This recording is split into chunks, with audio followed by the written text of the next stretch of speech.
Saat ini di negara entah bagaimana SWF-nya Bosman disambut dan menjadi sebuah lembaga keuangan. Di sini otak penggagas SWF si Bosman Sontoloyo ini jadi bingung.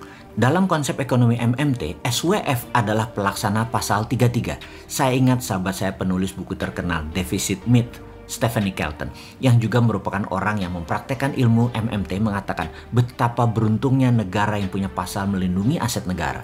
Di sana saya paham, Indonesia punya pasal 33. Oh iya, buku Deficit Myth itu mengingatkan defisit neraca perdagangan itu mitos, inflasi itu mitos, dan ini menampar banyak otak para ahli ekonomi, guru besar ekonomi, orang-orang yang pinter dalam bidang ekonomi yang berkuasa saat ini juga di kampus-kampus, juga di banyak negara. Tapi ego ilmu mereka tetap tidak akan terima MMT. Jadi ini semua buat kita-kita aja nanti kalau kita dapat mandat ya. Yang new mind dapat mandat, kita praktekkan MMT-nya. Sekarang mimpi MMT dipraktekkan. Kembali ke SWF yang saat ini dijalankan pemerintah tanpa ilmu MMT. Ini lucu, bin aneh, bin nggak bakal jalan baik. Bukan ngeledek ya, cuman mengingatkan. Kita menceritakan dengan sederhana. Apa bedanya, apa kelemahannya, apa kekuatannya masing-masing.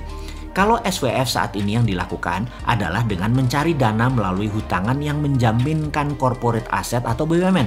Proyeknya nanti yang mengerjakan BUMN. Jadi sekali lagi, hutangan basisnya dan pakai aset BUMN. Yang saya ragukan adalah 1. Kinerja BUMN, 2. Mental direksi BUMN. Aset BUMN ini kalau dipegang swasta, bener deh, dividennya bisa 5 kali lipat daripada apa saat ini yang BUMN berikan dividen tersebut ke negara.